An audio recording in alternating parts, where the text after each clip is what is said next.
matokeo.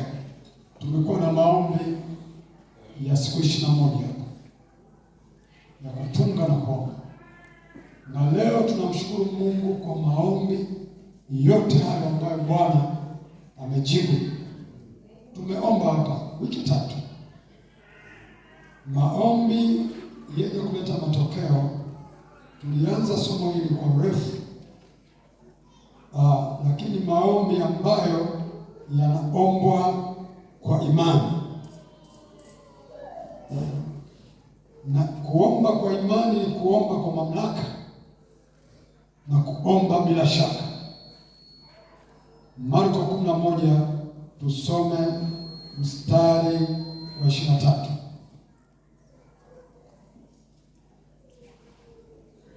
Yusufu ukapo na Mike alisoma maandiko mengi. Marko 11:23.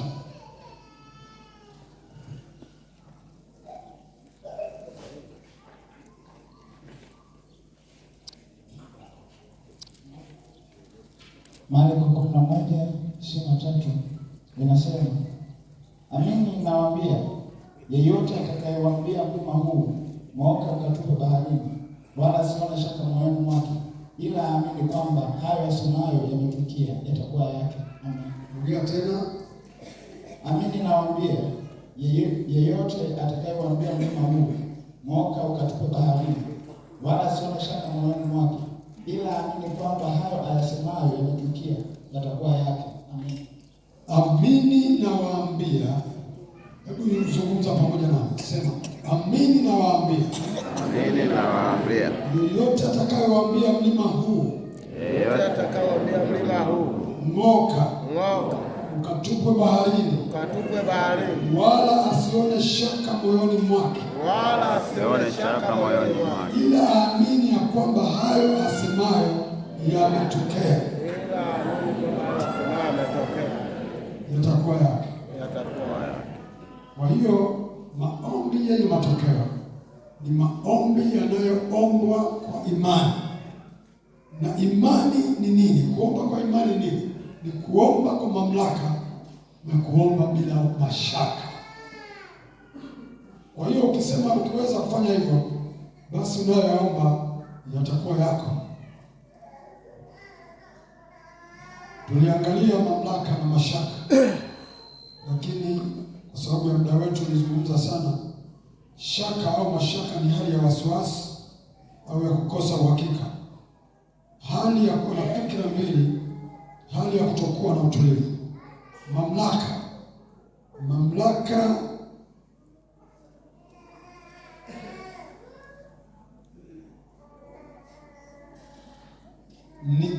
Mamlaka ni nguvu ya kutoa maagizo au kufanya maamuzi,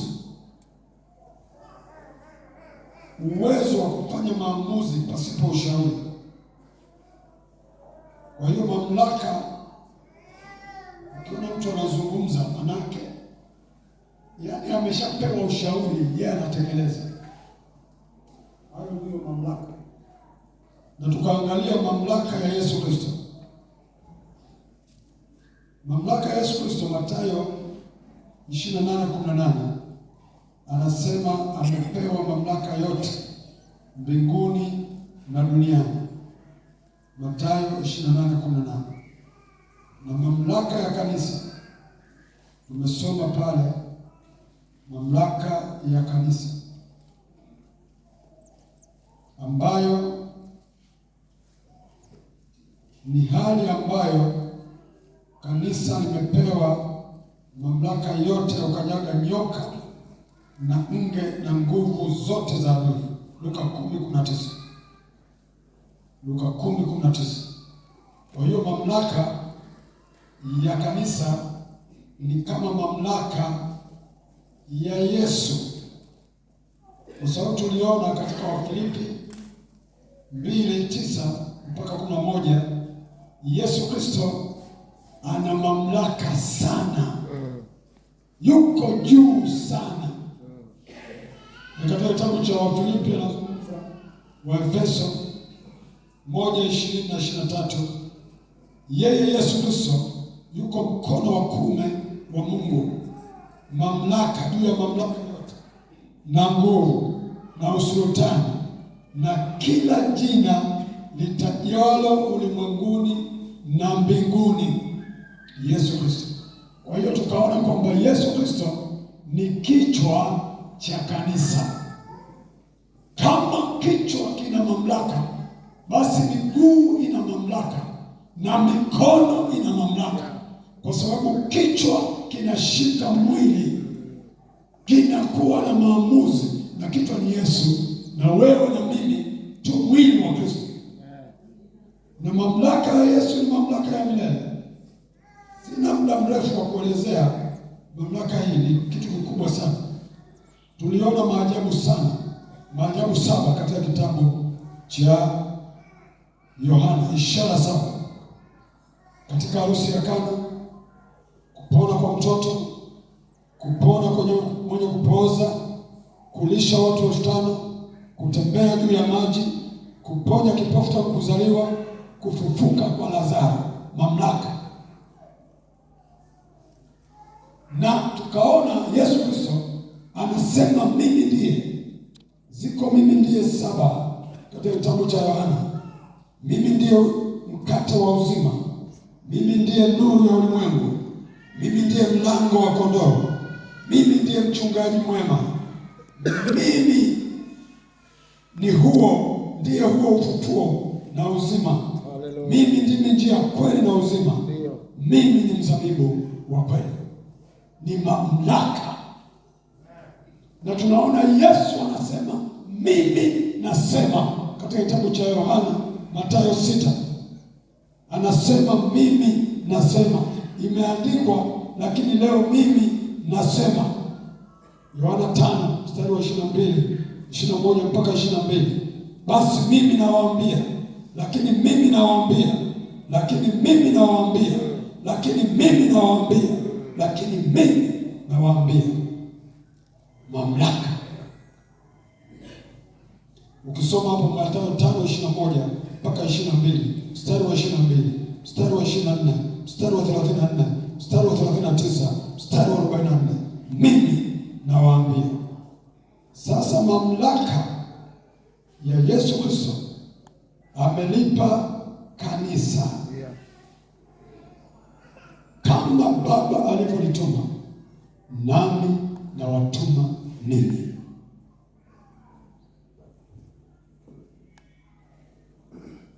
Yeye Yesu Kristo ni kichwa, kanisa ni mwili. Akawaambia katika kitabu cha Matendo 1:8, akawaambia mtapokea nguvu atakapoajilia juu yenu Roho Mtakatifu. Yale ni mamlaka. Na katika kitabu cha Mathayo 16 anasema wewe Petro, sio wewe bali ni Roho, na katika mwamba huu nitalijenga kanisa langu, ambalo milango ya kuzimu haitalishinda. Mathayo 16:15 na kuendelea. Nami nitakupa wewe mamlaka, funguo za kufunga na kufungua. Kwa hiyo Yesu Kristo analipa kanisa mamlaka. Mwaka 2026 pokea mamlaka mapya. Amen. Katika jina la Yesu Kristo. Amen. Yesu analipa kanisa mamlaka. Katika Matendo hiyo 1:8 anasema mtapata nguvu na msitoke Yerusalemu mpaka mjazwe Roho Mtakatifu. Sasa kuna mamlaka ya kunena kwa lugha, Roho Mtakatifu. Kabla ya ujazo wa Roho Mtakatifu, kanisa lilikuwa linaongea lugha za duniani. Halina lugha ya maombi, halina lugha ya kucommunicate na mbingu. Lakini baada ya kanisa kujazwa Roho Mtakatifu, wakapokea nguvu, wakapokea lugha mpya, kuonyesha mamlaka. Kunena kwa lugha nimeweka katika kipengele cha mamlaka. Ukiwa na imani kiasi cha punje ya haradali, utasimama kwenye mlima, mbele ya mlima, na kuambia mlima wowote ng'oka, kama utakuwa na mamlaka na utaondoa shaka. Kwa hiyo ile mamlaka ya kuweza kusimama kwenye mlima, ukiona mtu anasimama kwenye mlima anauambia ng'oka, basi huyo mtu ana mamlaka makubwa sana kung'oa milima. Yaani anasimama anasema ng'oka. Au ukiona traffic anasema gari paki, huyo ana mamlaka ya kinchi, anaonyesha tu kwamba anafanya hivi, anafanya. Hata kama ni binti mdogo utapaki. Tulisimamishwa na binti mdogo sana, nikamwambia ni mtoto wangu sana, unanisimamisha gari mabili ya binti nasimama. Wewe mtoto ambao umezaliwa juzi ana mamlaka. Nikasimama nikamwambia wewe ni mtoto, akaniambia leta message yako. Nini? Nikamwambia na wewe, nikamwomba hapo, akaniambia nenda.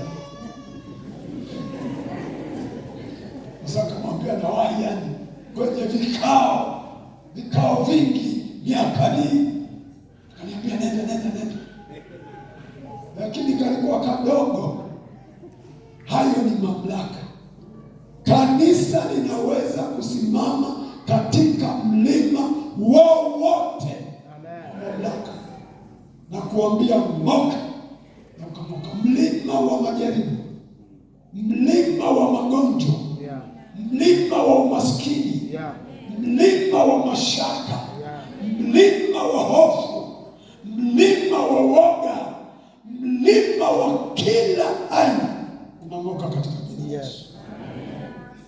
Sasa kuna lugha, kama hujui lugha, unajua kama hujui kuongea, hata mamlaka yako yatakuwa madogo. Kama unaongea kidogo, hujui lugha ya kusoma ni Kiingereza. Kiswahili unasoma kinagoma. Ukienda tu sekondari, Kiswahili hakifanyi kazi. Unakutana mahesabu kwa Kiingereza, historia kwa Kiingereza, lugha ni Kiingereza. Kwa hiyo kama una Kiswahili kingi huku chini, alafu unaenda sekondari au unaenda chuo, utaanza kusoma kwa sababu huna lugha. Na lugha ni muhimu mno kupita maelezo. Na niona watu wengine walisema hawa wanaosahisha mtihani, wakasema wamekutana na karatasi, watoto wameshindwa lugha, wanaandika kwa Kiswahili. Sasa ukiandika kwa Kiswahili, mwalimu hatakupa marks kwa sababu tu ya lugha, anakukata. Hata kama una point au unatoka macho, mtu ameandika, hautai ile lugha tu. Au kwenye vyuo unajieleza kwa Kiswahili, unakata, anafanya tu, wala hana muda wa kusoma, anafanya tu. Ukitoka hapo umefeli na ulikuwa unaelewa, lakini kilichomkwamisha lugha. Hebu mwambie mwenzako lugha ina mamlaka. Sasa kujazwa Roho Mtakatifu kunatoa lugha. Kunena kwa lugha ni lugha ya mawasiliano mbinguni. Ndio maana kanisa linajazwa Roho na wananena kwa lugha. Ile lugha ndiyo lugha kuu ya mawasiliano, ya kusoma masomo ya juu ya kimbinguni. Unaweza kusikilizwa kwa lugha hizi, lakini kwa masomo kama ya nasari ya mbinguni, pengine darasa la kwanza, hata la kwanza la mbinguni ni lugha ya Roho Mtakatifu. Ni nasari, PP1 wanaita na PP2. Hebu mwambie mwenzako, wewe uko la ngapi?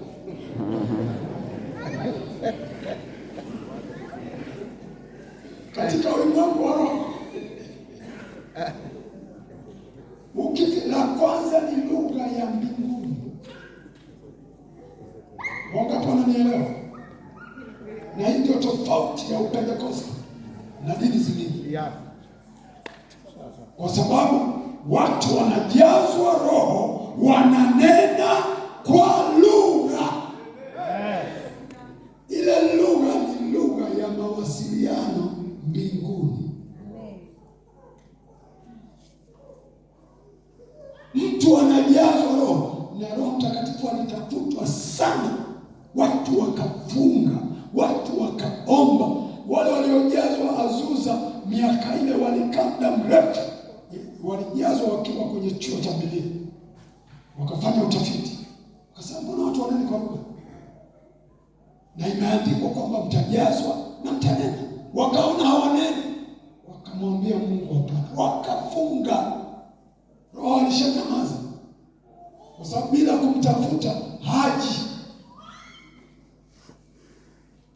Wakaomba muda mrefu, fanya utafiti, wanaandika maandiko mengi yanaonyesha watu walipojazwa Roho Mtakatifu walinena kwa lugha, lakini wakawa hawaneni. Chuo cha Biblia Azusa miaka hiyo ya 1900 na mwanzo sio siku nyingi. Unajua kanisa linapoa linakwenda hivyo. Kanisa la Tanzania liamka zaidi sana, tulisikia miaka ya 70 na kitu, lakini zaidi sana 80 na kwenda hivi. Ikakatika tena hapo uamsho. Miaka 70 na kitu uamsho mkuu, miaka 80 uamsho sana.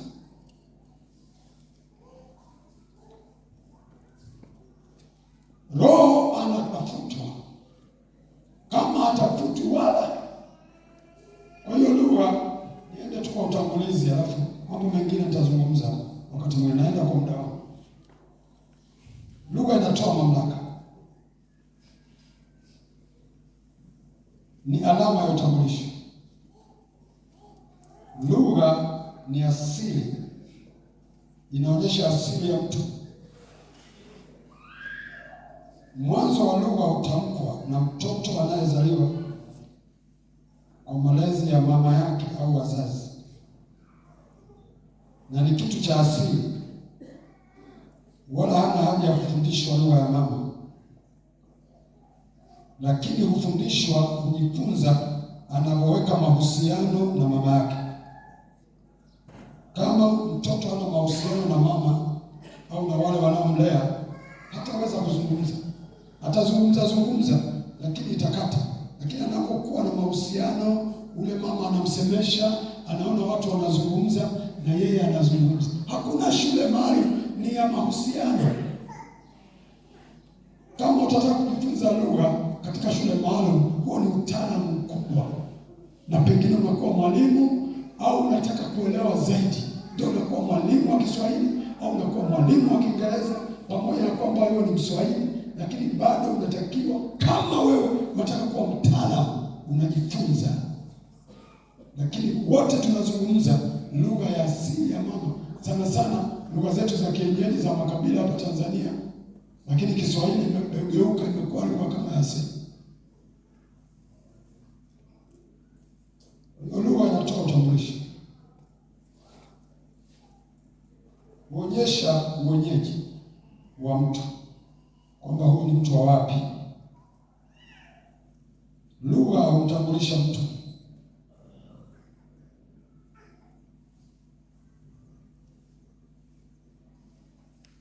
Lugha inakufanya uelewe kinachoendelea katika jamii, kwa sababu nasikia wanazungumza.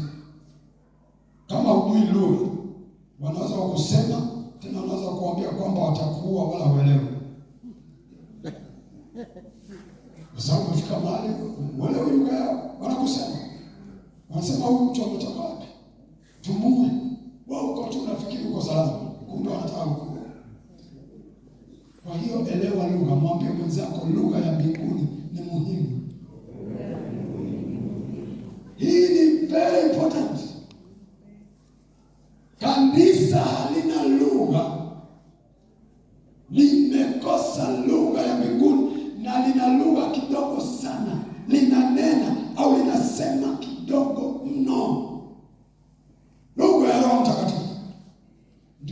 nalizungumza ya mbinguni. Nikisema uamsho, watu walijazwa miaka hiyo. Nakumbuka niingia kwenye kanisa moja hili la kuokoka, wakati huo ndio naokoka, nikajazwa roho, wamekanika nafsi, wananena wote pale, pakatokea kama mwanga si mwanga, utikisiko si utikisiko, pana nguruma. Achana na lugha.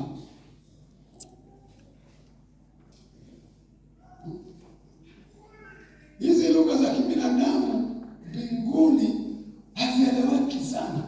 Wanaelewa kwa sababu ni miungu, lakini hazitumiki mno kwa watu ambao wameendeleza. Nimesema kama wewe ni wanasari watakusikiliza. Kwa hiyo kanisa lina viwango vidogo sana, lakini mbinguni wakitaka kukupa mambo hawakupi na lugha hii. Wakitaka ujifunze, uingie hata form 1 au darasa pengine hata la kwanza, uingie na lugha hii.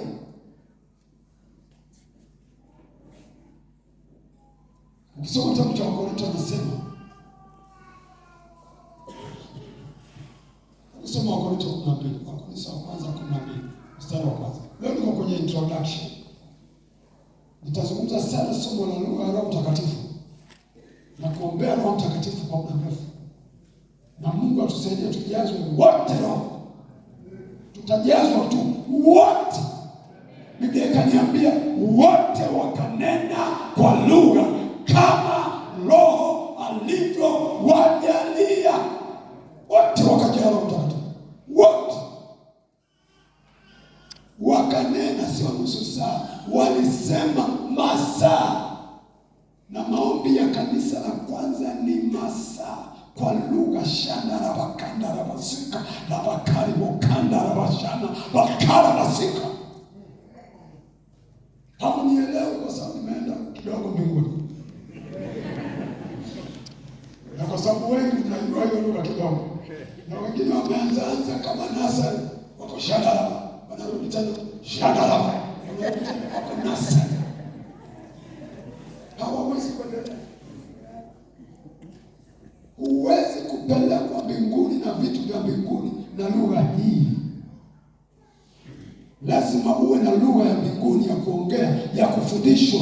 Ndio maana ya karama. Soma hapo na 12 Wakorintho mstari wa kwanza mpaka wa 3 au 4. Inasema, basi ndugu zangu, kwa habari ya karama za Roho, kwa habari ya karama za Roho, sio za mtu wala sio za mwanadamu wala sio za kanisa, karama za Roho. Sitaki mkose kufahamu. Mwajua ya kuwa mlipokuwa watu wa mataifa, mlipokuwa mmeokoka, mlichukuliwa kufuata sanamu zisizonena. Mlichukuliwa mkaenda mkazungumza na Mungu ambaye hazungumzi, kama mlivyoongozwa kwenye dini zenu. Kwa hiyo nawaarifu ya kwamba hakuna mtu anenaye katika Roho. Hakuna mtu anayeweza kunena katika Roho. Katika Roho wa Mungu kusema Yesu amelaniwa. Haiwezekani. Wala hawezi mtu kusema Yesu ni Bwana isipokuwa katika Roho. Wala hawezi mtu kusema Yesu ni Bwana aeleweke mbinguni isipokuwa kwa Roho. Ukisema kwa Kiingereza wakati mwingine hawaelewi umesema nini, au kwa Kiswahili ukisema kwa Roho wanaelewa, kwa sababu ni lugha inayofahamika. Na mbinguni kuna nyingi, kuna lugha za malaika na za Mungu mwenyewe na watu wake.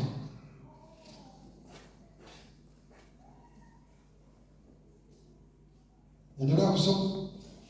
Basi pana tofauti za karama, bali Roho ni yeye yule. Tena pana tofauti za huduma, na Bwana ni yeye yule. Sawa sawa, inatosha. Ni Roho.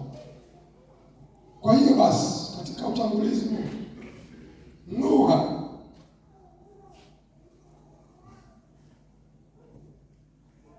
inamfanya mtu aweze kupata nafasi au kujiendeleza katika elimu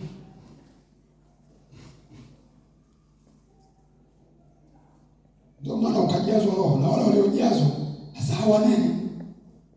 Mungu hawezi kuendeleza. Karama zinakuwa ndogo kwa sababu karama ni za Roho, hazipatikani tu, ni za Roho,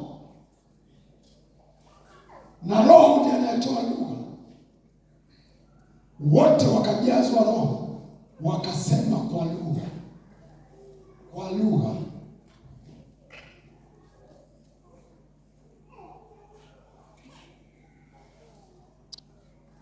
Kwa hiyo lugha humfanya mtu apewe mamlaka.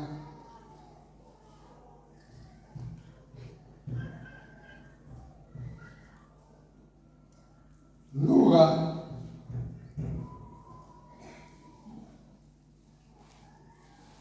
hufanya mtu apone vitu vingi sana, ajue siri, kwa sababu utaelewa wanaongea nini,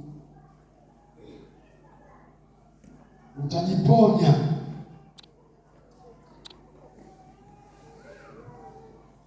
Kunena kwa lugha ni mlango wa karama za Roho Mtakatifu. Soma kitabu cha Danieli 1. Danieli sura ya Danieli, Old Testament, Agano la Kale.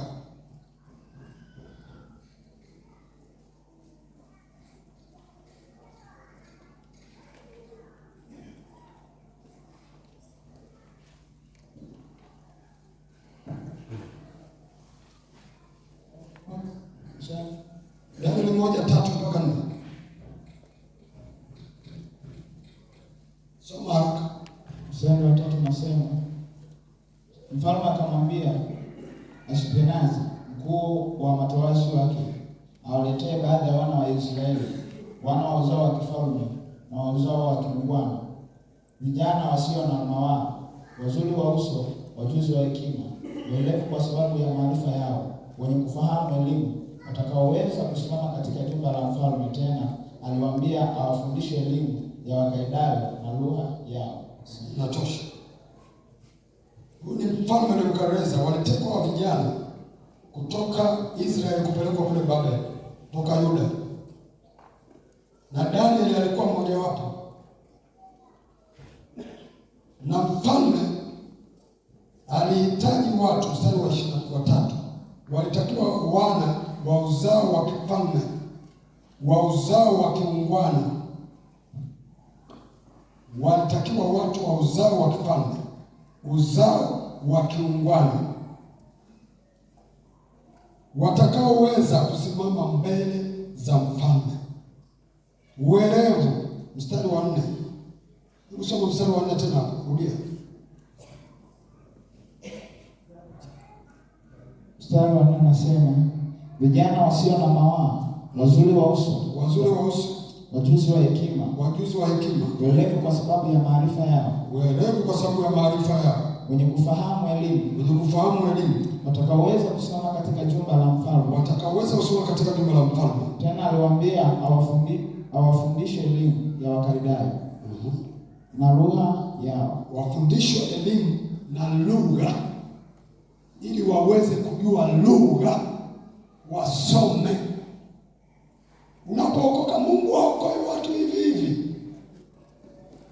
Mwambie mwenzako hongera kwa sababu umeokoka. Mungu haokoi watu hivi hivi. Kwa taarifa, usiukafikiri Mungu anachagua watu tu wote. Anaokoa watu maalum kwa kusudi maalum. Ndio maana mtu akiokoka anaponywa, anajazwa Roho Mtakatifu, anaishi kwa kusudi maalum, kwa miaka ile ambayo Mungu anataka. Hata kama wachawi wataka kumuua, hafi, kwa sababu Mungu anakusudi sasa. Usiukafikiri Mungu anaokoa tu, wangeokoka wote, hawaokoki. Wengine hawakuchaguliwa kabisa. Na wengine tutawahubiri hawataokoka kabisa, kwa sababu sio. Ukiona umeokoka wewe, hata kama hujasoma, Mungu anakuona una hekima sana. Kusoma ni nini? Atakujazwa Roho Mtakatifu. Kusoma kitu kidogo, hizi elimu za Wakaldayo. Aliwachukua wasome elimu ya Wakaldayo, Nebukadneza. Akachukua watu werevu, watu wenye hekima, vijana wazuri, wenye nguvu, wenye afya. Kama unaumwa unapona, ili uweze kutumika. Amen. Mungu anachagua kama ilivyo uchaguzi huu. Mambo haya yameandikwa ili tujue Mungu anavyochagua.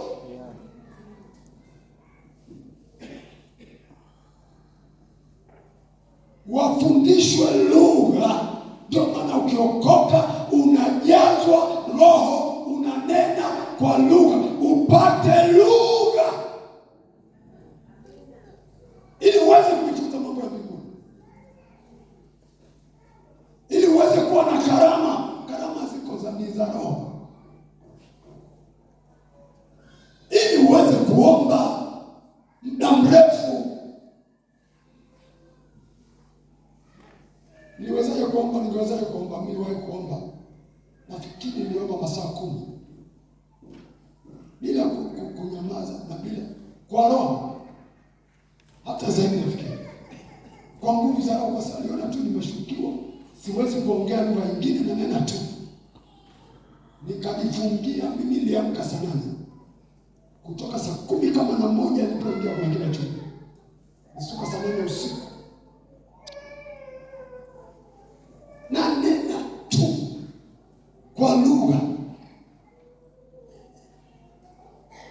kwa sababu vitu vya Mungu viko kwa Roho na Roho ana lugha.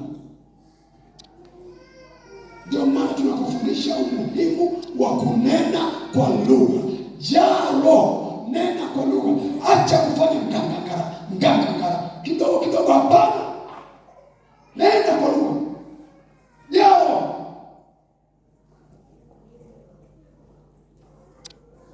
Utapata faida sana.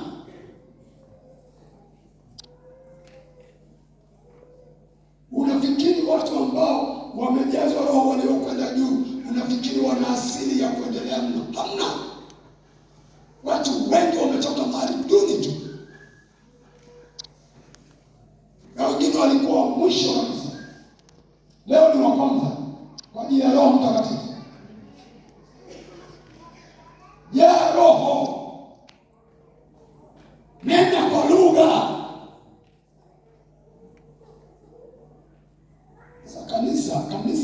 Kanisa walokole ambao ndio wenye kujaa Roho wanataka sasa kuwa tena kama watu wa dunia, wapeleke kidunia ibada. Sisi ni watu wa Roho. Roho Mtakatifu.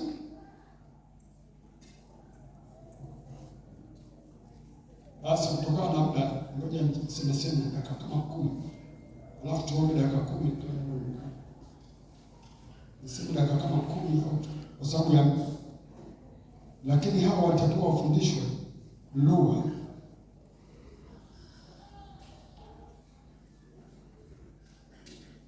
Sasa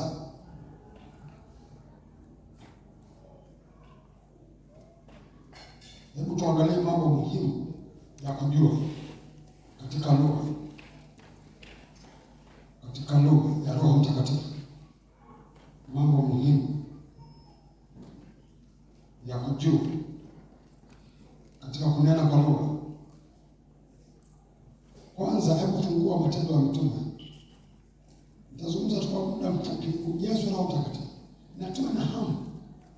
Kama hujajaa, funga ndoa, amua, mwambie Mungu nijaze Roho, ninene kwa lugha. Funga. Tulifunga siku za nyuma, watu walifunga. Mimi nilipata neema, sikufunga. Sipokuwa mimi nijazwe Roho Mtakatifu kirahisi baada ya siku 1 au 2 za kuokoka, tena wakiwa wanafundisha, kwa sababu nilikuwa bishi na nikamwambia Mungu, kama haya maneno ni kweli yanayofundishwa hapa, kama ni kweli na mimi ndio naokoka, huko kwetu hakuna aliyeokoka siku hizo hata mmoja. Nikasema mimi mtoto hivi ndio naingia hii dini ambayo sijui,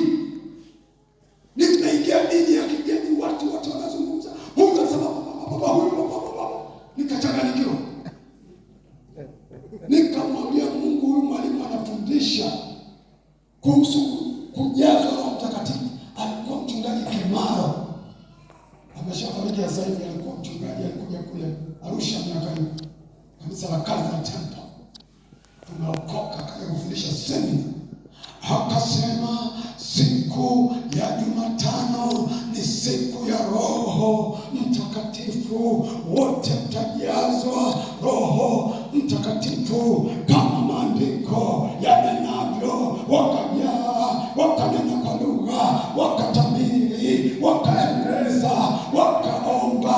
Waliokuwa na hofu wakawa majasiri, waliokuwa hawezi kuhubiri wakahubiri, waliokuwa wagonjwa wakapona. Tajazwa Roho. Haleluya!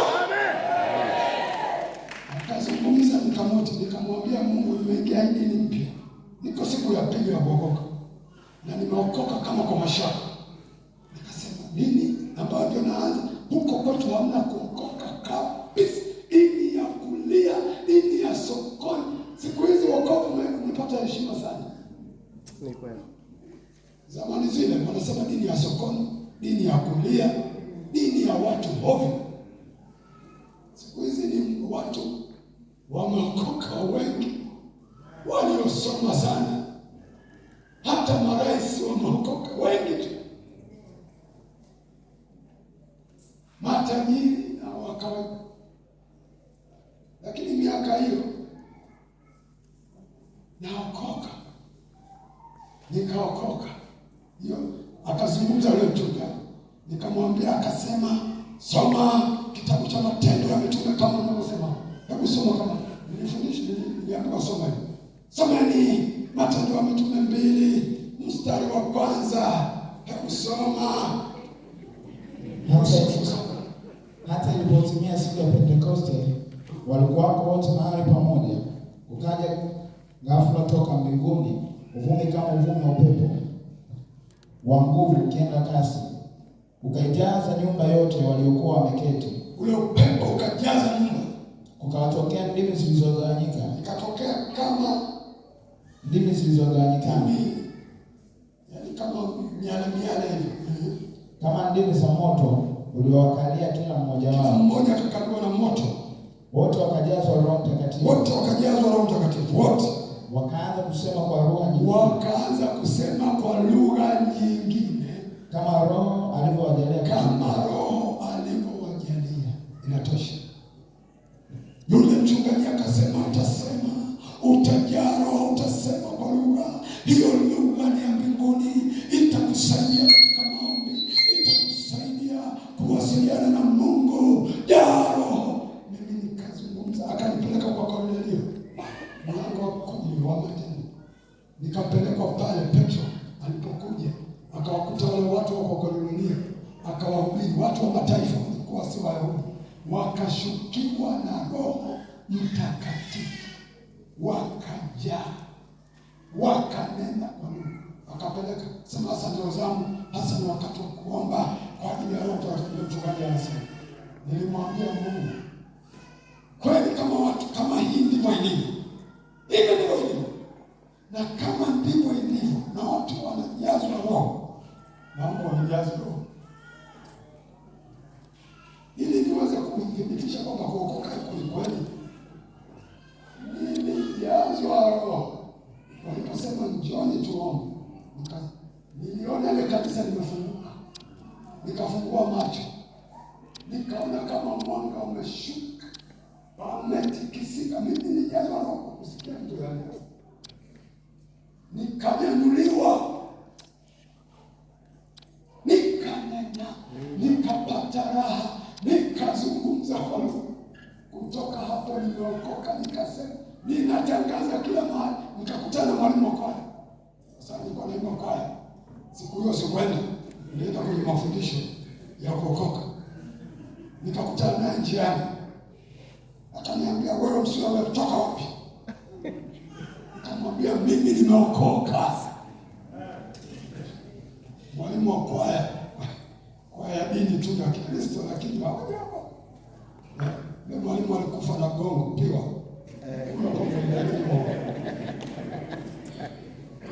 Kule mwisho anakunywa zile kali. Ilimuua. Tulikuwa tunaimba wakati fulani tunaenda kufungua nyumba ya mtu, pombe mtungi wako hapo katikati, nasema ndipo Bwana atasimama. Bwana, haleluya. Ile boli ya ulevi.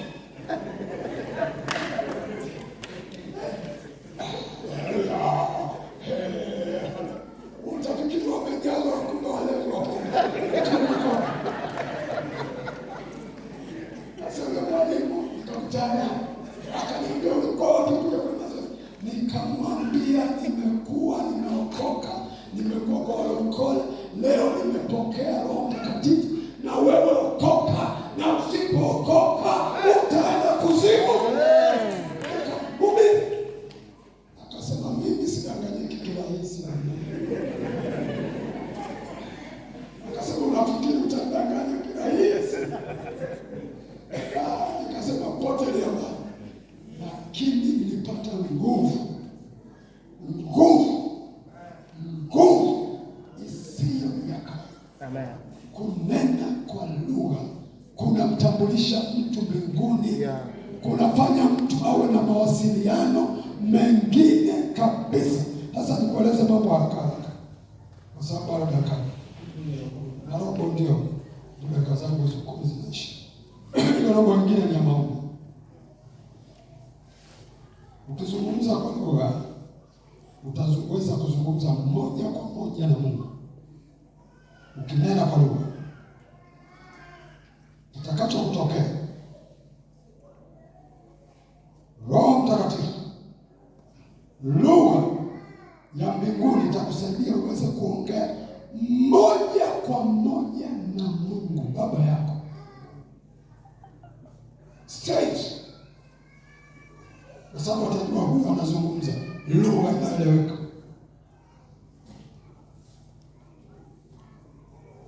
Hata duniani tuwezi kwenda mikutano ya kimataifa ukaongea lugha kama hizo za Kiswahili uko Umoja wa Mataifa, bado haijapitishwa. Sisi kwamba imepitishwa. Lakini kuna mikutano ambayo kuna lugha 2 au 3, Kiingereza pengine, Kifaransa.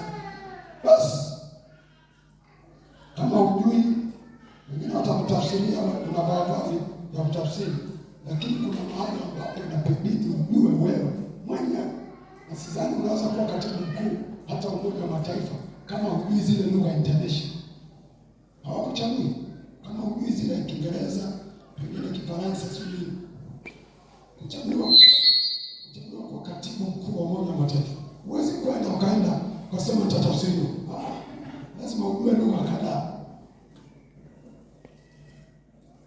Kwa hiyo ukinena kwa lugha, Mungu anakusikia direct, moja kwa moja. Hebu soma haraka, hiyo ni faida ya kwanza.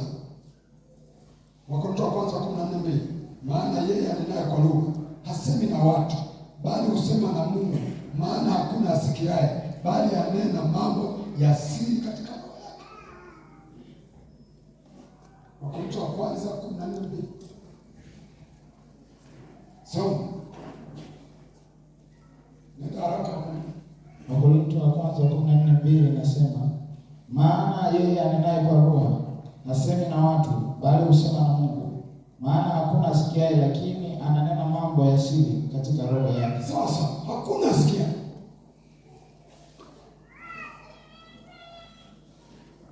Kwa nini Mungu anataka mtu asisikie? Kwa sababu kuna mambo ya siri. Mungu mtu asikie mambo yako ya siri ya nini? Mambo ya siri ya kwako. Kuna mambo mengine ya siri umweleze hata mkeo, na mke amweleze Mungu. Ni mambo ya ndani ya siri ya kwake. Hataeleza, lakini kuna ya siri yaliyobaki.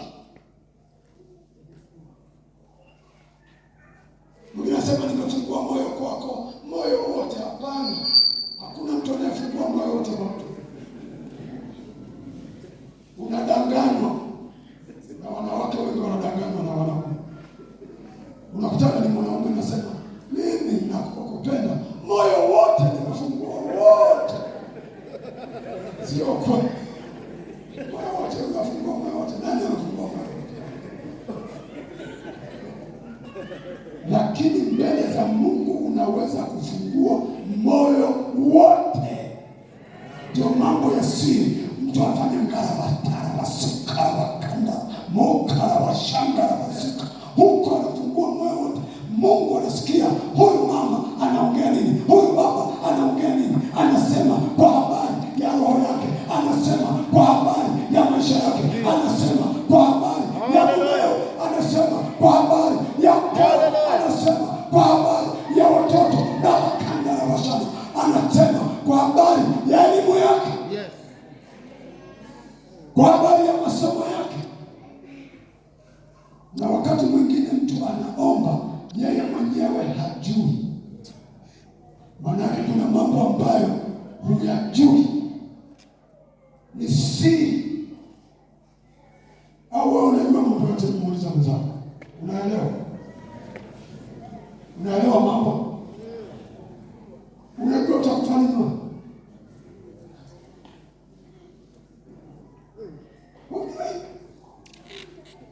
Tuko wote kama Mungu tu. Hakuna mwenye akili hapa, hata wote ni wajinga. Utakufa lini? Anasema sijui. Anaweza kwenda bashiriwa na waganga akapopita sijui wapi, lakini hamna. Kuna vitu vya siri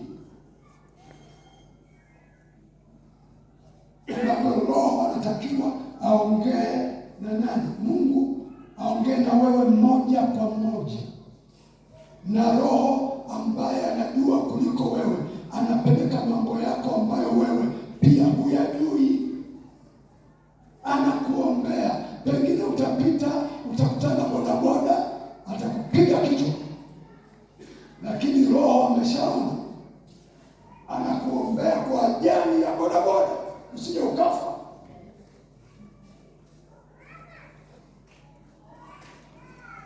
Ndio maana kanisa, mtu akiokoka anakuwa very smart na anakuwa na nguvu mno, kwa sababu Roho anachukua mambo yajayo. Nitawaeleza hapa katika Yohana, alieleza sana mambo yajayo, anawapa habari. Yaani mambo yajayo Roho anajua mambo yako yote yajayo, yote anajua, kwa sababu Roho Mtakatifu Mungu. Kwa hiyo unapoomba kwa lugha hupotezi muda. Kuomba kwa lugha kwa dakika 5 kunafaa sana kuliko kuomba kwa Kiswahili kwa masaa 40. Narudia, kama unataka kuandika, kuomba kwa lugha kwa dakika 5 kunafaa sana kuliko kuomba kwa Kiswahili kwa masaa 40. Huwezi kulinganisha, kwa sababu utaomba uzoefu. Lakini Roho anaenda moja kwa moja direct kwa Mungu. Na kuna lugha zingine, Mungu ana lugha nyingi. Kuna lugha nyingine za mtu na Mungu tu. Jamani, angalia. Mwambie mwenzako unamwelewa Mungu. Na hapo namaliza, tunakuja mbele, tuna pointi moja na nyingi sana kwa somo hili, kwa sababu muda unaisha. Tuombe hata kunena kwa lugha hata dakika 10 au nusu.